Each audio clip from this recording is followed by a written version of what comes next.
Sejam bem-vindos ao nosso primeiro episódio do Sem Filtro. Pra gente é um prazer te receber aqui. Aqui é o lugar pra você que quer ouvir a verdade do jeito que ela é. Sem arrudeio, sem poucas palavras, não.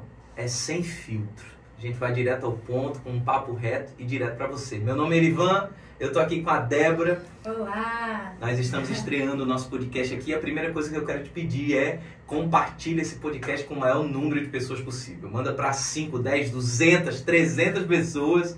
Mas, pelo amor de Deus, espalhe esse podcast por tudo que é canto. Já comenta, já curte aí. Segue a gente também no Instagram, @semfiltropodcast. Você não pode deixar de seguir a gente para ficar por dentro das novidades. Isso. E hoje, para esse episódio inaugural, Débora, a gente está aqui com um convidado muito especial. Ele é pastor da Lagoinha Eusébio, é professor do Seminário Teológico Carisma. Eu queria que você aí da sua casa me ajudasse aí aplaudindo, dando glória a Deus. A gente está aqui com o pastor Edi Pereira. Pastor Edi, seja bem-vindo. Para a gente é um prazer. É um prazer fazer parte, é um prazer estar aqui na Lagoinha Natal. É um prazer viver esse espaço com vocês e estar no primeiro, né? É uma bênção para mim. Glória a Deus, obrigado pelo carinho, pelo convite. Amém, amém. Pastor Edi, Débora, é muito especial para a nossa realidade da igreja local, né? Quem já caminha um pouquinho mais tempo aqui com a gente, já teve a oportunidade e a graça de receber o pastor Edi aqui algumas vezes como professor do seminário teológico. Eu mesmo, durante o meu período seminarista, eu tive algumas aulas que mudaram a minha vida aqui, ministradas pelo pastor Edi. Então, para a gente é muito especial estar aqui nesse primeiro episódio. E eu queria começar, pastor, perguntando um pouquinho sobre quem é Edi Pereira. Porque o pastor Edi, o professor Edi, a gente já conhece. Mas eu queria saber um pouquinho da sua história, pastor. Como foi o seu primeiro contato com o Evangelho? Como foi o teu encontro com Deus? Conta aí pra gente um pouquinho, pastor, como foi essa caminhada.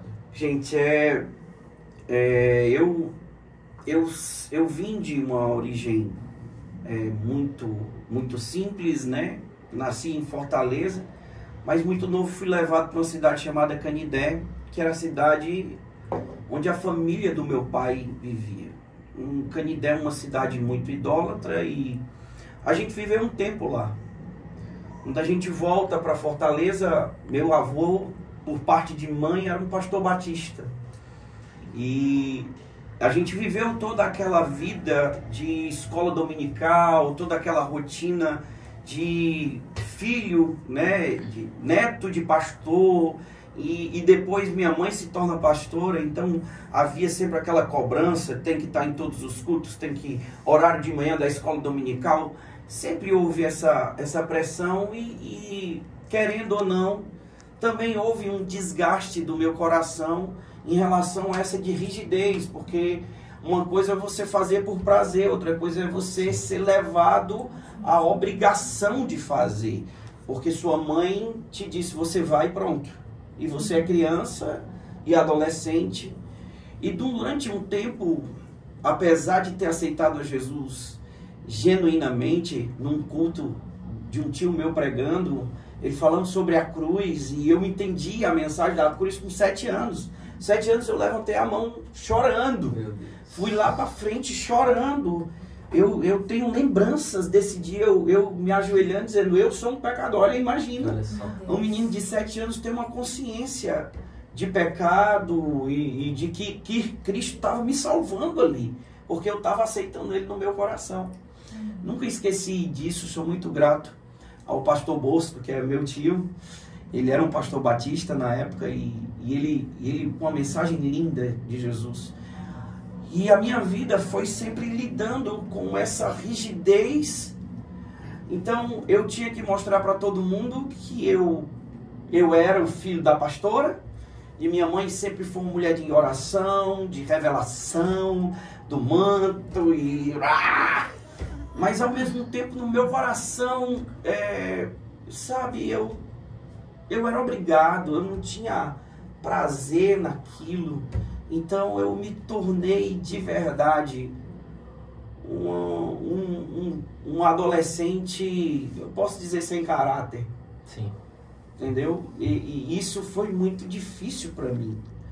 Porque, na verdade, como eu aprendi a me esconder, então ninguém me pegava para me confrontar. Sim. Sabia transitar. Transitar, né? E então tinha problema com namorar, e namorava as meninas, e era uma coisa terrível, terrível, terrível.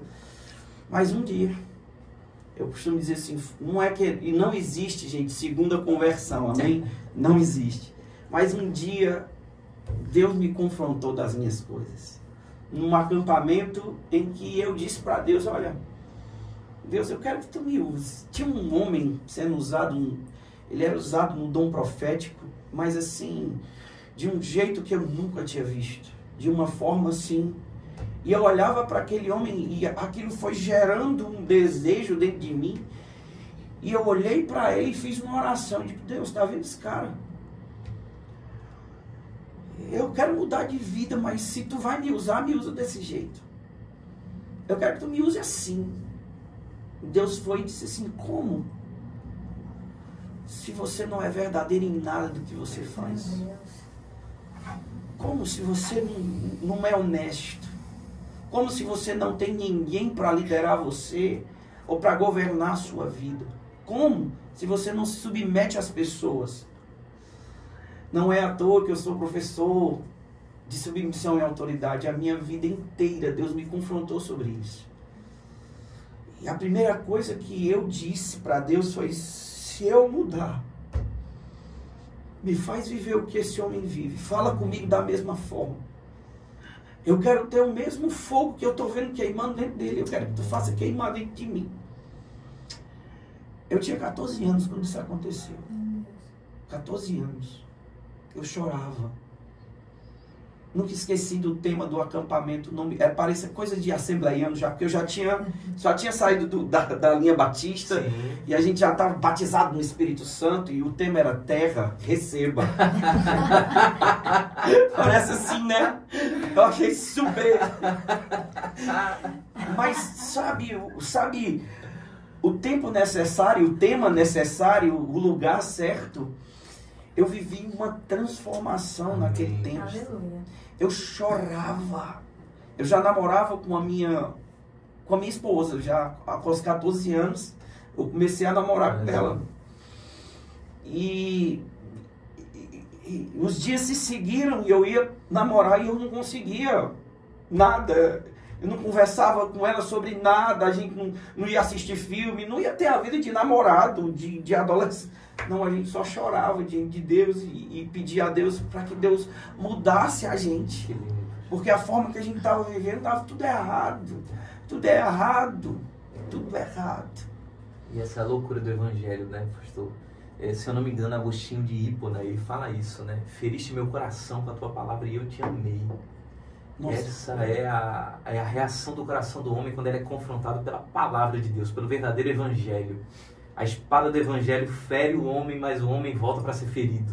É isso. E eu digo para vocês que quando eu entendi o quanto eu estava errado, a primeira coisa que eu fiz foi procurar um discipulador.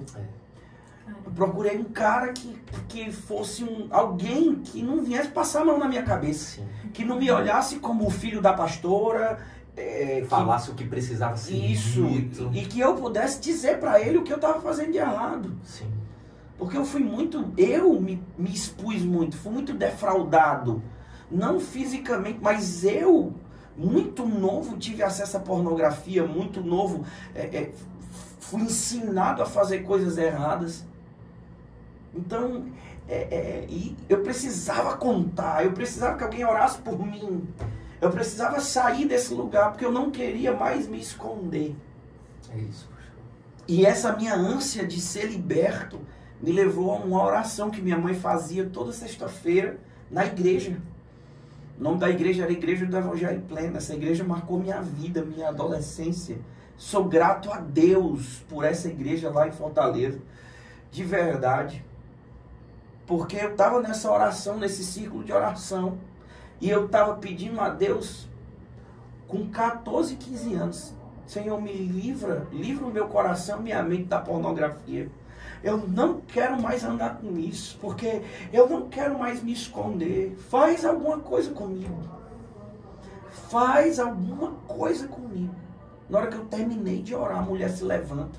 Naqueles estalados de língua que só a Assembleia não tem. Pá! Bateu a mão assim. Aí chegou pra mim, aí... Você pediu, e hoje eu liberto a sua mente. Ela botou a mão na minha cabeça. Parecia que eu estava com um capacete. Parece que assim, que ela arrancou aquilo de mim. A minha mente foi ficando leve. As coisas que eu vi começou a se apagar dentro de mim. Não é que houve a gente às vezes gosta de mistificar muito a coisa, mas o processo de libertação da minha mente começou ali. Ali eu vi a possibilidade de sair das algemas que eu criei para mim. Sim. Eu não precisava de nada daquilo, mas pelo meu cansaço de ser obrigado, eu não tinha me apaixonado. Eu fazia por obrigação. Só que quando eu me encontrei com ele, que eu vi o pastor, que eu disse, Deus, agora eu vou te servir, porque eu sou apaixonado. A minha vida agora, eu vou me gastar por causa de ti. Aí nesse dia, eu comecei esse processo. E eu não guardava mais nada. Nada.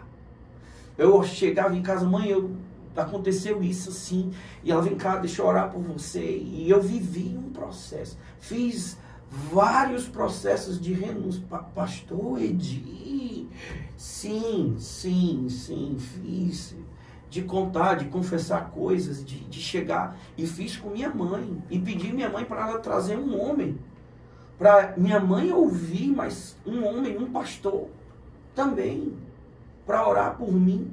Amém. O meu discipulador me ajudou. Amém. Sabe, se eu posso contar um pouco da minha história, o que é a chave? É entender quem são autoridades. Quando eu entendi que eles poderiam ser cura, lá em Tiago está dizendo, confessa o teu pecado para o presbítero, ele vai orar por você e você vai ser curado. Preste atenção que a palavra é curado, não perdoado, porque quem perdoa pecado é Deus. Mas a cura do pecado, quem dá é o discipulador. É aquele que põe a mão na tua cabeça. É o líder que está sobre você. E assim, de verdade, eu vivi um processo de se apaixonar por Deus, por aquilo que Deus queria. Eu e Kelly, minha esposa, hoje, a gente decidiu viver para Deus. A Kelly entrou no louvor. Eu com 14, 15 anos, como eu vivia dentro das igrejas, eu era obrigado a ir para as convenções, para as palestras de líderes, de pastores. Eu já tinha ouvido muita Bíblia desde os meus 7 anos, eu frequentava esses lugares e eu era muito curioso. Então todo pastor americano que chegava, e a minha mente, por causa da dislexia, que eu sou dislexo, gente, por causa da dislexia, eu criei um mecanismo de decorar, de fazer imagens na minha mente muito rápido. Então, a minha facilidade com textos bíblicos era muito... Foram fixando, muito rápido. Então, um tempo muito rápido, com 15, 16 anos, eu não era líder de adolescente, eu era líder de jovens. Caramba. Porque a pegada... Dentro disso houve vários processos. Sim. Com 14 anos, meu tio, ele me pegou, viu que a minha sede, viu a minha vontade, viu que eu estava querendo. Ele disse assim, você já pregou? Eu disse, não. Você tem coragem de pregar? Eu disse, não, tenho não. Mas você quer? Querer eu quero, mas eu não tenho coragem. Mas vamos fazer o seguinte, eu vou chamar a igreja, eu vou fechar as portas da igreja e você vai pregar lá. Com as portas fechadas eu vou. Só que o culto de doutrina da Assembleia de Deus é de porta fechada. Então não tinha nada diferente ali. Então foi a primeira vez que eu preguei. Eu comecei a pregar com 14 anos. Amém, pastor. Daquele dia em diante eu nunca parei. Mas eu estava vivendo um processo de transformação. Mas eu acho incrível, Débora. Como o pastor falou, ele é professor de uma matéria muito específica hoje, que é submissão e autoridade. E eu percebo na fala do pastor que toda essa caminhada, todo esse trajeto, ele teve vinculado ao entendimento dessa submissão às autoridades, né? Essa submissão que lhe permite se expor. Porque a partir do momento que você abre o coração para se expor, então você abre o coração para ser curado, para ser tratado, para ser moldado. E muito recentemente a gente até falou sobre isso, né? Sim. Sobre essa questão de ter alguém para confessar mesmo, para chegar lá e dizer, ó, errei, preciso de oração, preciso aqui de ajuda, porque eu quero ser curado, eu reconheço o meu erro e eu quero ser curado aqui.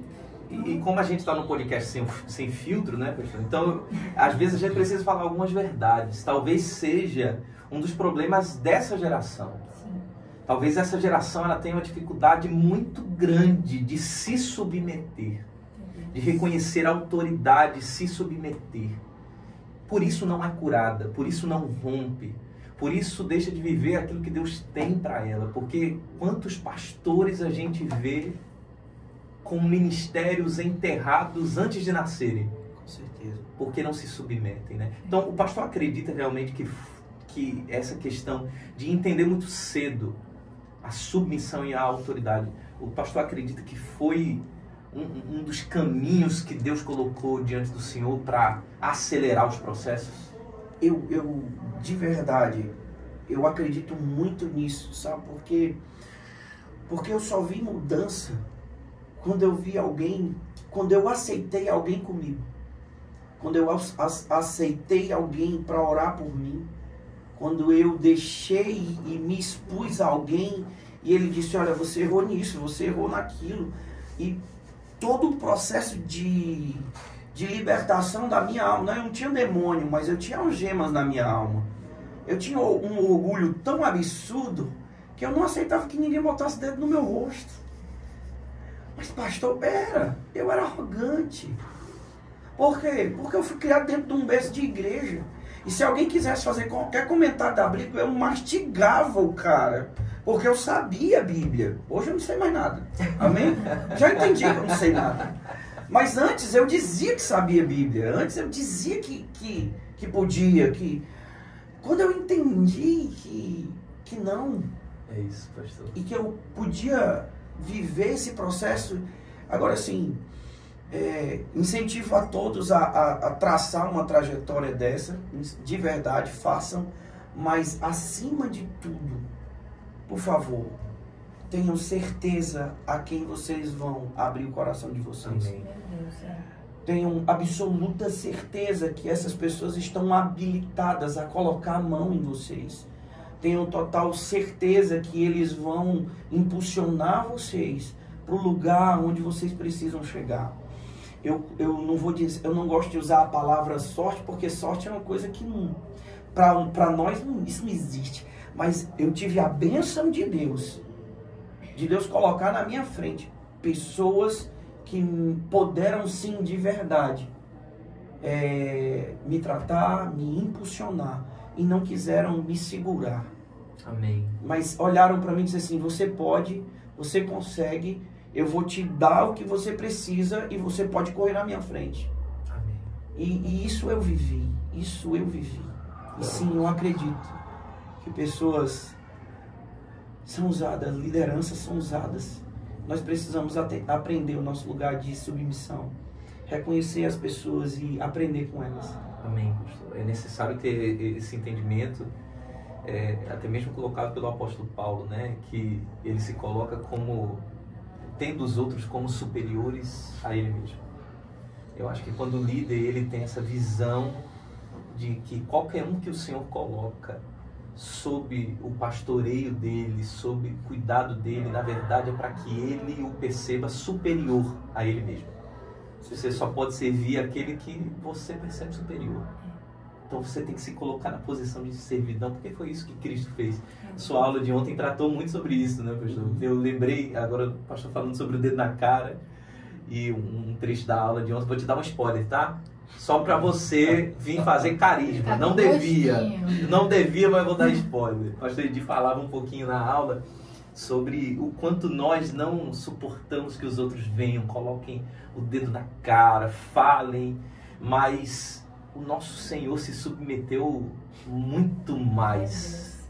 A submissão de Cristo à vontade do Pai o permitiu ser cuspido, maltratado, açoitado e, como o texto bíblico fala, levado como ovelha muda ao matadouro.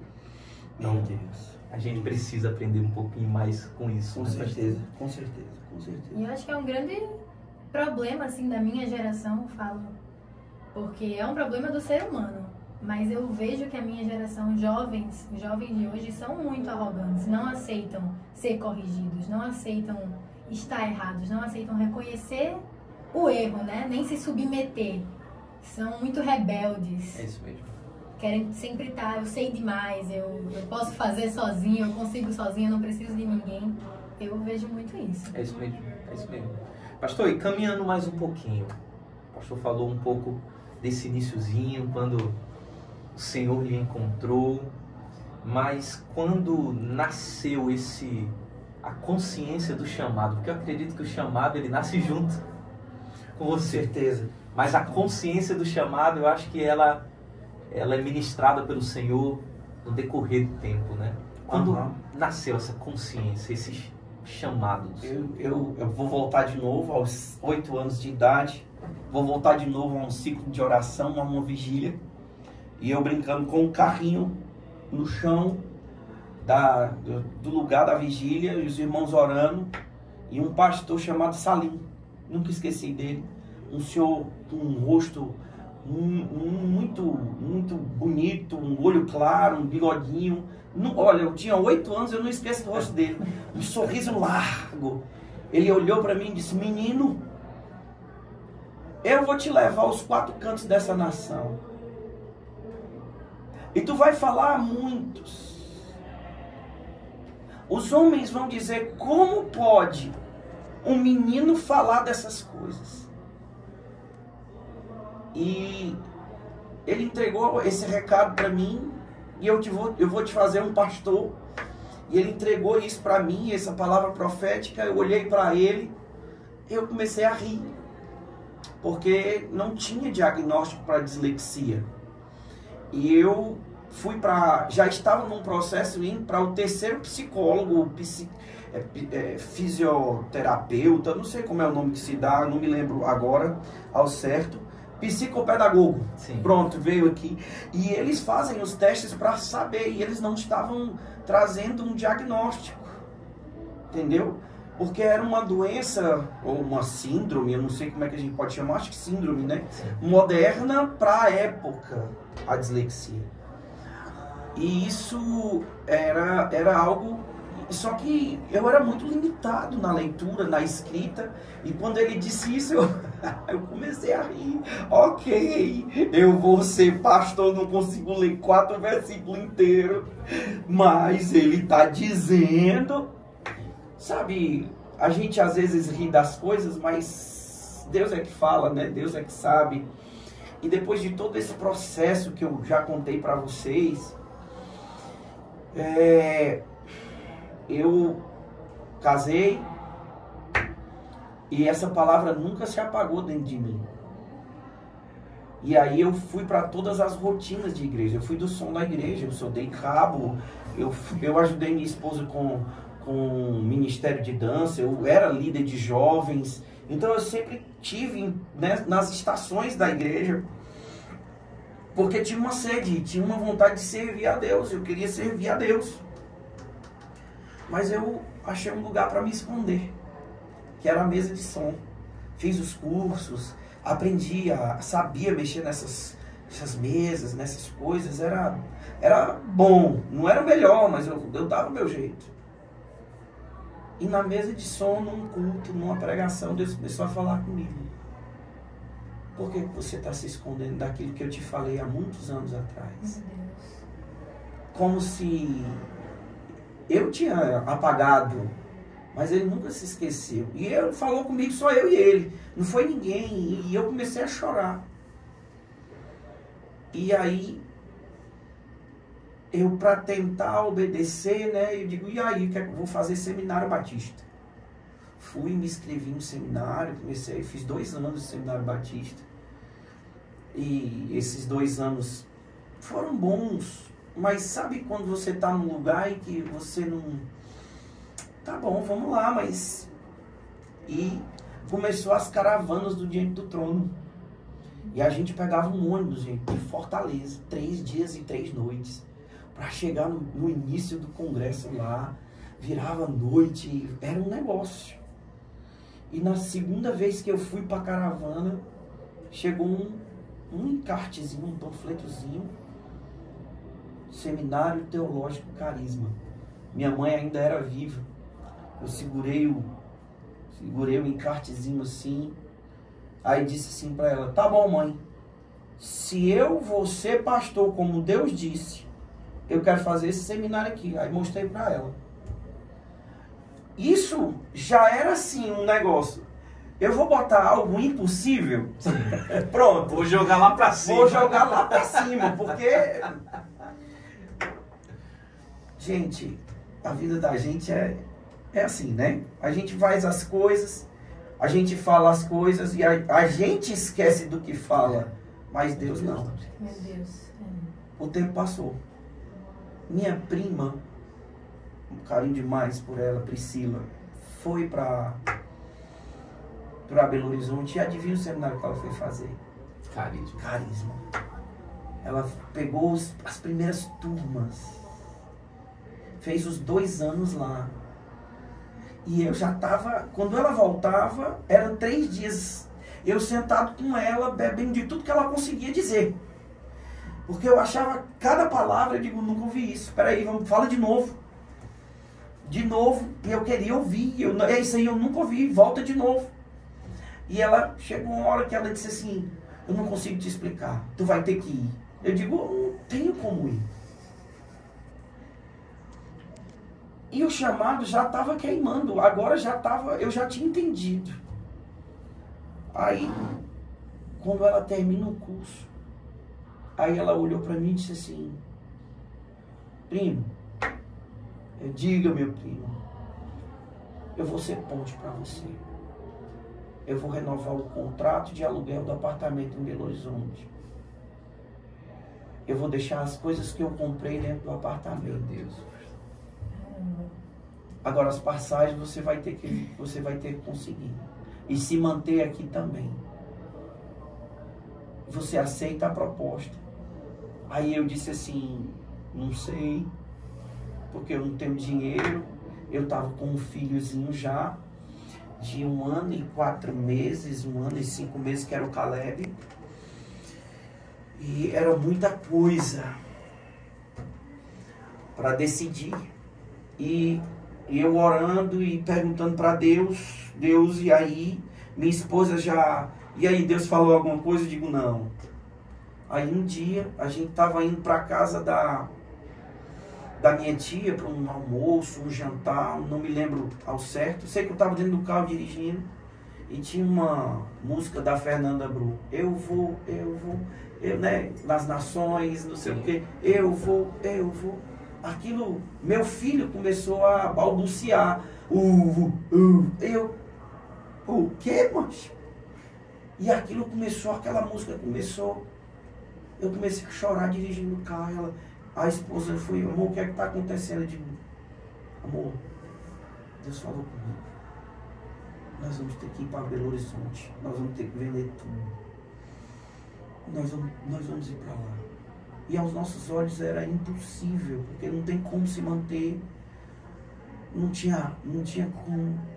Aí ela disse, como vai ser? Eu digo, eu não sei. Eu sei que a gente tem que ir.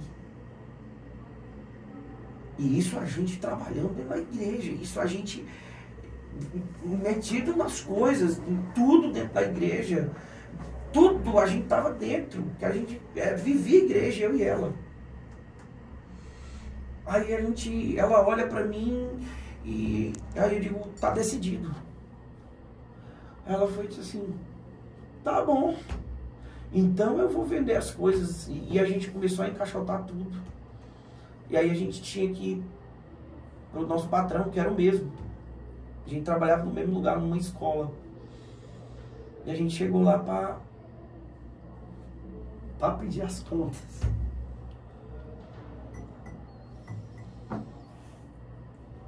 quando a gente foi pedir as contas para dizer para eles que a gente ia para Belo Horizonte para fazer seminário, porque Deus estava pedindo isso, porque a gente precisava viver o ministério agora, eles olharam para a gente e disseram assim: nós não vamos demitir vocês.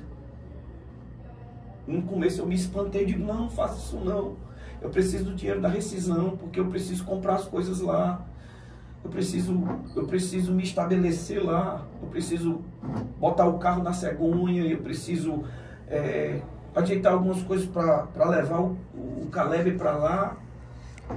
Aí ele disse assim: não, você não está entendendo, vocês vão ficar de carteira assinada, nós vamos todo mês pagar o salário de vocês, nós acreditamos no chamado de vocês.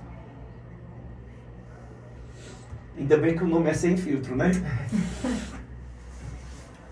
Nós acreditamos no chamado de vocês. E aquilo foi um sim absurdo de Deus. E a gente saiu de lá sem acreditar no que a gente estava ouvindo. Eles pagaram uma cegonha para o carro ir. Eles foram usados por Deus para pagar os 2 anos do seminário. Assim, sabe, não tinha nada. E a partir do meu sim, a partir que nós decidimos, nós vamos, Deus começou a gerar tudo para abrir a porta para a gente passar. Foi desse jeito, desse jeito. Quando eu cheguei em Belo Horizonte, fizemos a matrícula, levamos carta pastoral. Hoje, o Carisma é mais simples, tá, gente? Não tem mais nada disso. Levamos carta pastoral, levamos tudo para fazer entrevista, para ver se ia ser aceito como aluno do Carisma. Aí, quando a gente tá lá, sai uma notícia da Secretaria do Carisma que deu certo. Aí já pra gente pronto, glória a Deus, começamos as aulas. Só que com o tempo passando, o Caleb fez 1 ano e 8 meses, ele precisava começar a estudar. Nosso dinheiro já era limitado para nosso custo de vida lá. E um dia, terminou uma aula de Fundamentos da Fé. Não sei se você já teve essa matéria. Terminou a aula e eu cheguei em casa, muito mexido com a matéria, já cheguei em casa chorando. Fui pro banheiro, tomei um banho para poder, centrar mas Deus continuou falando. E eu sentei para almoçar. Nós não tínhamos cadeira no apartamento, eram 2 colchões assim, um em cima do outro. Era o nosso sofá, que era a cadeira do almoço, que era a vida do seminarista na época. E enquanto eu almoçava, meu filho, 1 ano e 8 meses, já andando, já foi sozinho. Abriu a gavetinha de roupa dele, vestiu uma bermuda, uma camisa, calçou o sapatinho com os pés trocados, mas calçou o sapatinho. Pegou uma pastinha que tinha das nossas coisas mesmo de anotação, botou embaixo do braço, chegou na sala e disse assim: pronto, papai, agora eu posso ir para minha escolinha. Aí Deus começa a falar comigo: tá vendo o que é que está acontecendo? Ele está trazendo à existência o que não existe. Você precisa honrar a fé dele. Ele quer estudar. Não sei o que Deus estava... Como é que o Caleb entendeu aquilo, mas ele fez aquilo. Quando nós contamos isso para alguns irmãos que era da nossa antiga igreja, todo mundo da igreja se mobilizou e disse: procure o melhor colégio que tiver em Belo Horizonte, porque tem tantos irmãos, aí disse, que vão por mês pagar a escola do filho de vocês. até a escola. Até a escola. E se eu for contar aqui, a gente vai passar aqui. Eu vou te dizer assim, Deus cuidou da gente até no sabonete que a gente usava para tomar banho. Eu tomava banho com sabonete de uma marca popular. É pra gente não fazer propaganda aqui. Mas ainda não temos patrocínio. Ainda não temos patrocínio. Mas era um sabonete de uma marca popular. Mas sabe aquela marca mais top que sai, que tem esfoliante? Chegavam caixas pra gente usar. Isso mostra mais detalhes sobre algo que a gente está falando aqui, e eu vou de novo pincelar de novo a matéria aqui para vocês. Obediência é o lugar mais livre da terra. A partir do momento que você decide viver obediência, a partir do momento que você diz sim para Deus, a partir desse momento, o céu se abre em seu favor. Porque você está naquilo que Deus quer e como Deus quer. Tudo que eu vivi, quando eu disse sim para o chamado, todas as portas que se abriram, tem tanta coisa que eu podia contar aqui. Tudo isso foi simplesmente porque eu parei de me esconder daquilo que Deus queria que eu fizesse. E sim, depois que eu terminei o seminário, 2 anos, 2008, 2009, a gente voltou para Fortaleza. Ficamos 1 ano procurando uma igreja e voltamos para uma igreja, a mesma igreja chamada Igreja do Evangelho Pleno. Passamos lá 7 anos e no primeiro ano que passamos lá, a gente foi consagrado a pastores em 2011, se eu não me engano. E dali para cá nós temos vivido e ministrado submissão à autoridade. Para onde a gente vai? Glória a Deus. Pastor, sabe o temor e o que Deus ministra no meu coração vendo tudo isso, pastor? Eu paro para imaginar o seguinte: esse Abraão em Ur dos Caldeus escuta a voz de Deus. Abraão, sai da tua terra, da tua parentela, da casa do teu pai, vai para o lugar que eu te mostrarei. E ali Abraão, ele fala: não vou. E se ali Abraão dissesse: não, talvez seja coisa da minha cabeça. Se naquele dia o pastor Edi escuta a voz do Senhor e fala: é só uma música. Naquele dia o pastor Edi olha para o filho e fala: coisa de menino. Pastor, às vezes a gente deixa de viver as nossas maiores experiências com o Senhor por essa surdez espiritual, sabe? Por esse coração tão cauterizado e tão natural, tão apegado às coisas desse mundo e entendendo que o céu se move no mesmo padrão que a terra se move, mas o céu ele tem o seu modo, o céu tem a sua linguagem, o céu tem o seu tempo, e isso me dá muito temor. Lhe confesso que eu vendo tudo isso, a oração que eu faço para o Senhor é: Senhor, meu coração ele esteja atento para ouvir a sua voz, porque diante disso tudo, a única coisa que sobra, que a gente está aqui contando, é contando a fidelidade do caráter de Deus. O Deus que chama, que garante, que sustenta e que cumpre tudo aquilo que prometeu. Com certeza. Então, meu Deus do céu, não sei se Débora, mas eu aqui eu já fui abençoado.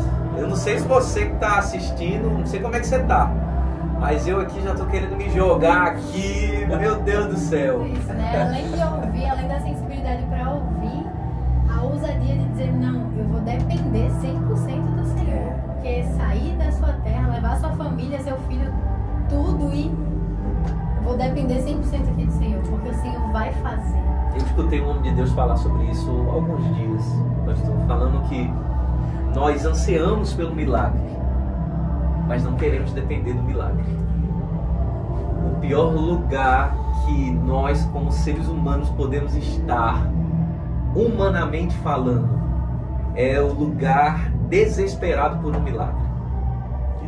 Porque é desconfortável, porque o negócio não está mais na minha mão, eu não posso pegar aqui e mudar, não, eu não resolvo mais. Agora tem que ser Deus.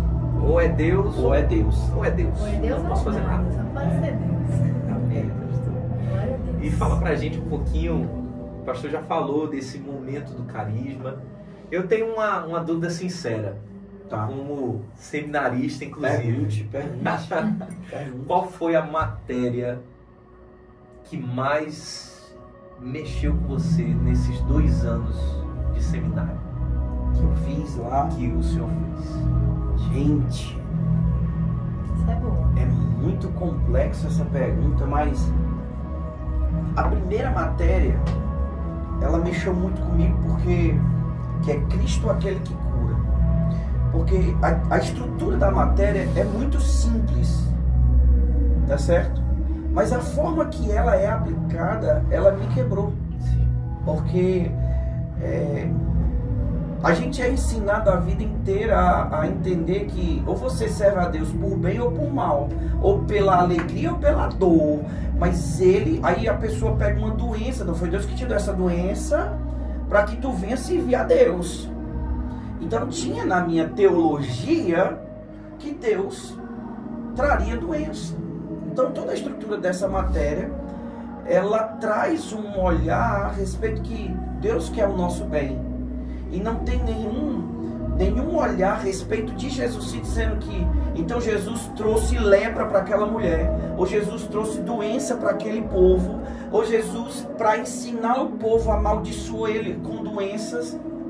Então a matéria trata de Deus quer o seu bem, Ele ama você, mas as circunstâncias da vida não quer dizer que é Deus que está te pegando para te fazer o mal. Então aquilo para mim foi um choque na minha realidade. Na sua teologia já construída. E eu posso até usar uma palavra, na minha religiosidade. Tá entendendo? Então eu já fui desfeito ali. Na primeira aula, no primeiro momento, eu não conseguia mais escrever, eu só chorava. Entendeu? Foi coisas espetaculares. Tem uma outra matéria que se chama A Vida de Deus. Foi ministrada na minha vida pelo pastor Vinícius Zulato. Gente, aquilo foi arrebatador, aquilo foi libertador. Outra matéria que me fez sair correndo no meio da rua, o nome de Jesus. Pastor já deu essa matéria aqui em Natal. Cara, essa matéria... Olha, eu vou lhe dizer, o nome de Jesus... Quando o pastor Edi deu essa matéria aqui em Natal, olha, nossa, você não tem ideia. Sabe aqueles momentos que mudam a sua vida? Foi aquele dia para mim, pastor. Pra você ter ideia, quando acabou a matéria, eu estava do lado do irmão meu. Eu não posso falar. No final... Sem filtro. Eu vou ter que colocar filtro. Não vou falar porque eu quero que você venha para cá, para você viver isso. Mas no final da matéria, a gente vai ver na prática realmente o nome de Jesus. E quando acabou a matéria, eu estava do lado de um irmão que é irmão mesmo. E quando acabou ali, eu só consegui abraçar ele e eu fiquei 5 minutos ali chorando como se fosse uma criança, de tanto que Deus me confrontou naquela matéria, do quanto eu fui moído, esmagado ali. Mas, nossa, foi muito especial. Mas tem uma outra também que eu posso dizer para você assim, para mim foi muito libertador, e eu acho que mais uma vez é você entender a dinâmica de Deus ao longo da história bíblica. E para mim foi isso. Para mim foi isso, entender o coração de Deus ao longo da história bíblica, porque é uma soma do antigo e do novo, que se chama aliança de sangue. Gente, essa matéria, ela constrói uma mentalidade de Deus e o que Deus está fazendo. Ela constrói um plano divino, onde nunca nada fugiu do controle. Ele sabe exatamente o que faz e como faz. E toda a linguagem que nós vivemos hoje está dentro disso. A mesa da Santa Ceia mudou para mim. Celebrar casamento mudou para mim. A minha forma de ler Bíblia mudou depois de aliança de sangue. Então, é muito difícil dizer uma. É muito difícil dizer uma. Mas foi muito transformador em vários lugares. Vários lugares. Eu posso dizer para você, foi um tempo de quebrar o religioso para nascer o crente. Tá entendendo? O que crê de verdade. Entendeu? É isso mesmo. Dá vontade até de fazer carisma agora, sair com Não, fazer de novo. Vou agora sair daqui e vou pra aula do carisma. Amanhã tem aula. Amanhã, inclusive, pode ser que você esteja vendo na própria quinta-feira. Se você estiver vendo na quinta-feira, dia 27, hoje nós temos aula aqui na Igreja Batista da Lagoinha, Natal Sede, 27/2. Então, se você estiver nos assistindo na quinta-feira, vem pra cá que hoje tem aula com o pastor Edinho, inclusive. Amém. Se você estiver assistindo depois, procura a gente para ter mais informações sobre o carisma. Eu só digo de coração mesmo, você precisa fazer o carisma. É transformador, muda a sua vida. A gente já está caminhando aqui para o final da conversa, pastor. E como título do nosso podcast hoje, nós colocamos Viva o Seu Chamado. E eu queria pedir para o pastor um conselho para esse rapaz, essa moça que está nos escutando aqui hoje, tem a consciência do chamado, mas fala, olha, talvez eu não consegui até hoje romper, não consigo ainda viver isso aqui. Qual que é o conselho que o senhor daria? Bem, o que eu posso dizer é o que eu tento viver todo dia, tá certo? Viver chamado é uma escolha, uma decisão, e ele precisa ser colocado na primeira e maior estação da sua vida. Ah, pastor, eu posso ser empresário? Pode. Eu posso ser médico? Pode. Eu posso fazer? Pode fazer o que você quiser. Mas o que precisa é queimar o que Deus falou que você precisa viver. Amém. Você pode viver sua vida. O id de Deus é indo pelo caminho. Você faz o chamado. Amém. Você não precisa parar a trajetória. Ande pelo caminho. Mas tenha um intuito. Tenha algo queimando. Eu vivo um chamado. O que é que Deus mandou fazer? Pois é isso que eu vou fazer. Eu posso ir no meu caminho, mas eu vou viver o caminho que Deus quer. O que Deus quer vem em primeiro lugar. O que Deus mandou vem em primeiro lugar. Obediência é necessário para andar no chamado. Colocar em primeiro lugar o que Deus quer é necessário para viver o chamado. E não deixe palavra de homem nenhum impedir você de viver o propósito de Deus. Viva o chamado. Deixa ele queimar dentro de você. Se renda a essa chama que queima. Só faz isso e Deus vai te impulsionar. Amém. Glória a Deus. Eu espero que você tenha sido muito abençoado. A gente está chegando ao fim do nosso primeiro episódio. Que pena, né? Aí é a hora de você na sua casa fazer A gente queria ter mais 1, 2, 3 horas aqui, que aqui teria muita história, meu pastor. Eu sei, além do pastor ser professor do Seminário Teológico Carisma, é pastor também da Lagoinha Eusébio. Então, tem muita questão ainda sobre o ministério mesmo, pastoral vivido na realidade da igreja local, que a gente poderia abordar aqui, mas hoje a gente não vai conseguir pelo tempo, mas já está estendido aqui o convite para um segundo episódio, e aí, parte 2. Massa. Quem sabe com a pastora, no dia que a pastora vier por aqui também. Vai ser bom, vai ser bom. Quem sabe casamento e família eu venho ministrar aqui, aí pastor, a gente aproveita e aí a esposa vem junto, a gente faz isso. Manda aí pra gente, será que você gostaria de ouvir o pastor Edir falando sobre casamento e família? E você que quer casar, você varoa, que quer casar, que tá esperando o seu varão valoroso.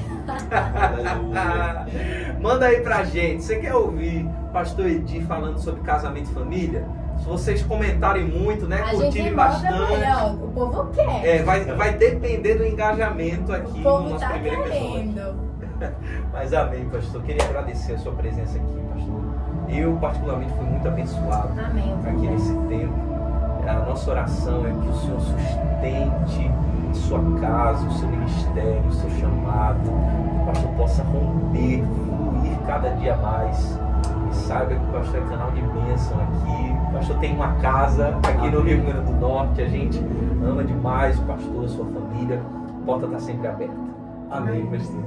Gente, obrigado pelo carinho, obrigado pelo convite, obrigado pelo coração de vocês.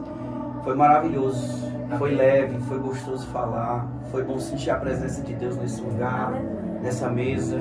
Nós louvamos a Deus pela vida de vocês e pela oportunidade que vocês estão dando pra gente. Amém. Glória a Deus. Deus abençoe. Amém. Meus amigos, esse foi mais um Sem Filtro, o lugar para você que gosta de ouvir a verdade do jeito que ela é, sem filtro. A gente espera aqui no próximo episódio, então já fica atento nas nossas redes sociais, você não pode perder. Nosso próximo convidado é alguém muito especial, mas eu não vou falar agora não.